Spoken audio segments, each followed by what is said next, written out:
you even get into the occult practice, this is just part one. Before you even get into the occult practice and things of that nature, right, we have to have a general perspective of what you're actually reading within all texts. You know what I'm saying? All ancient texts. Therefore, you know, when you're considering what you're actually reading and things of that nature, you know what you're actually reading. And therefore, you can have the right perspective when you do get into the occult practice. When you do get into the historiosity, or whatever the fuck you want to call it, the genealogy, and all that other flunked out ass shit. Before you even get into that, you will understand the occult practice. And before you understand the occult practice, you need to understand once the occult practice have already been accumulated and that cultivated a culture, I'm trying to put you in the shoes of where these things started before it was seen as bad.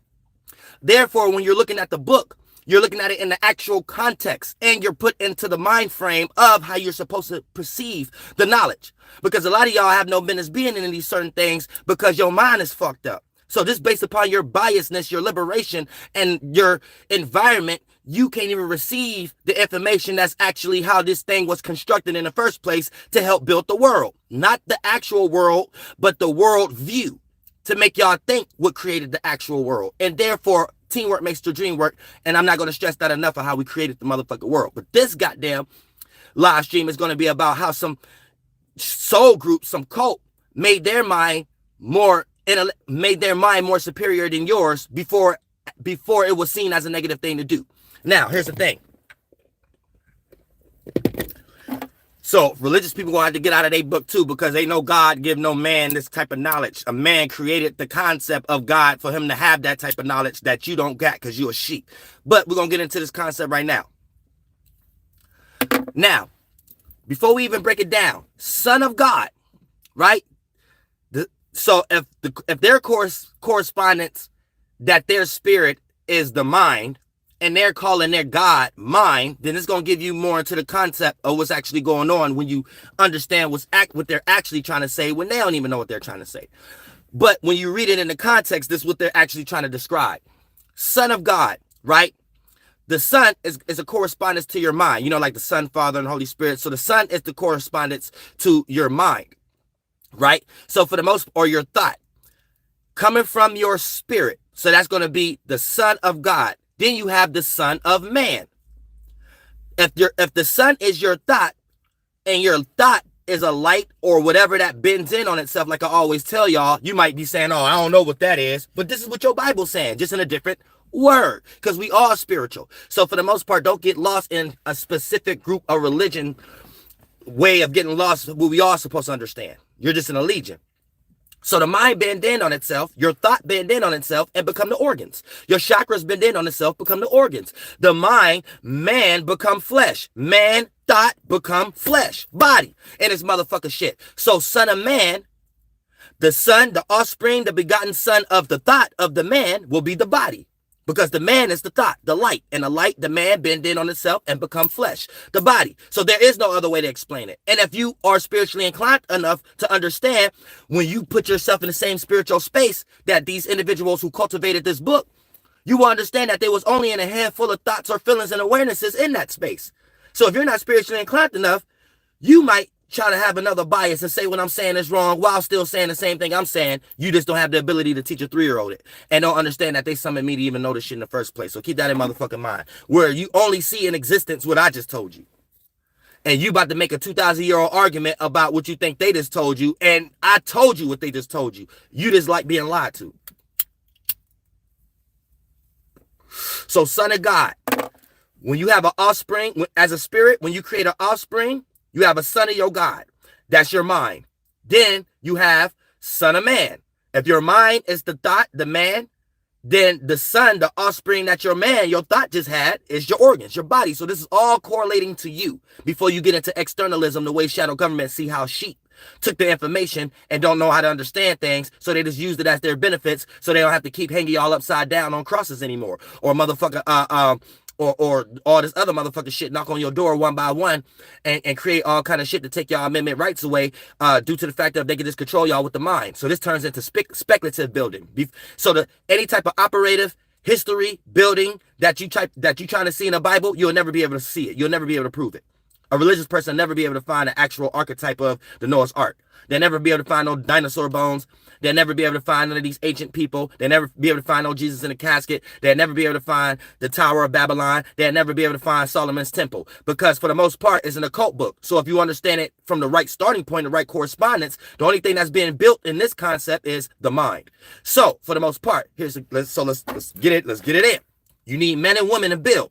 Thoughts and feelings to build, and once these things come together, they create offsprings, and offsprings are considered as bricks too. We have a bunch of different allegories based upon understanding it from an occult perspective, where it's a motherfucker taking the elements, and the elements have offsprings. It's always an offspring of a masculine and feminine thing going on. Cloud pillar, fire pillar, or it's always going to be a masculine and feminine. So for the most part, if fire represents vision, air is going to be an offspring of fire. So that's going to represent the staff. So the staff is going to represent logic, our micro ability to have our own sun. And for the most part, visions itself, they made an allegory as above, so below. We get the vision from the sun, and we have our own sun. So anytime you see the staff on the hieroglyphics, it's correspondence to daytime. So if we was to make a language, all languages are correspondences to the hieroglyphics. So we're just explaining what the hieroglyphics mean so you can understand it. So if I was going to draw a picture, I'm going to draw a picture that looks just like you.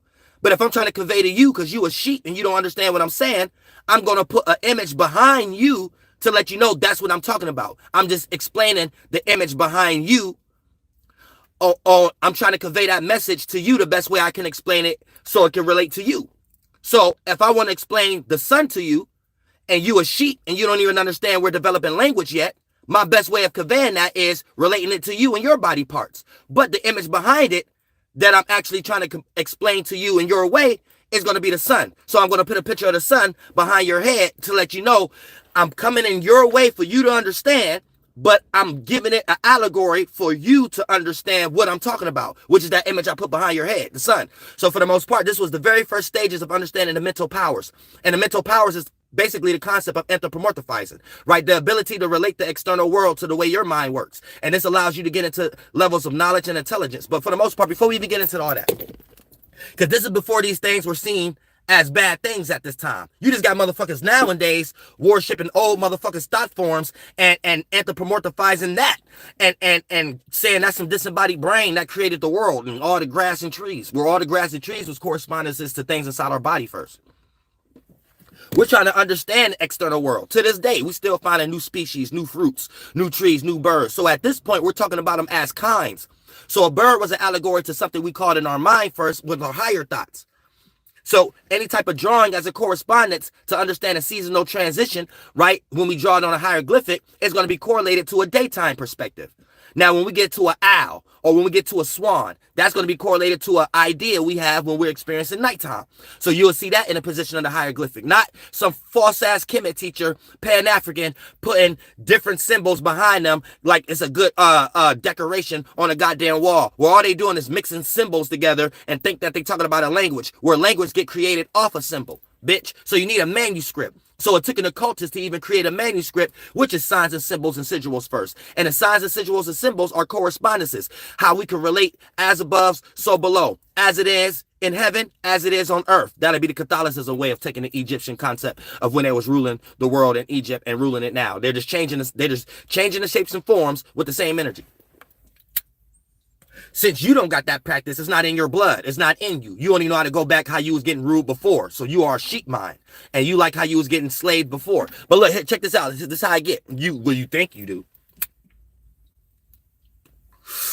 But your whole concept of what you're going back in history and getting your old language for, somebody gave you that intellectual property. None of that means nothing in the world. You ain't gonna get no power. You ain't gonna get no ancestry. You're not gonna use their system of how to take over land to claim if you find your own ancestry, they gonna open up and give you the land. Like, you think these motherfuckers happy to tell you about you? You think they happy to tell you that you got some power that they was just happy to take from you? Anything that's motherfucker written in these goddamn contexts is coming from their worldview. So if you don't even understand what they're practicing, this is how you get lost. So in the occult book, you hear black or dark in, you think it got something to do with people and race. And therefore, culture ain't built on motherfucker your DNA. Culture is not built on your motherfucking your DNA or your race or anything. Culture is built on language and who cultivated it. And none of y'all got that ability. So now let's start the live stream. I missed the 12-minute mark before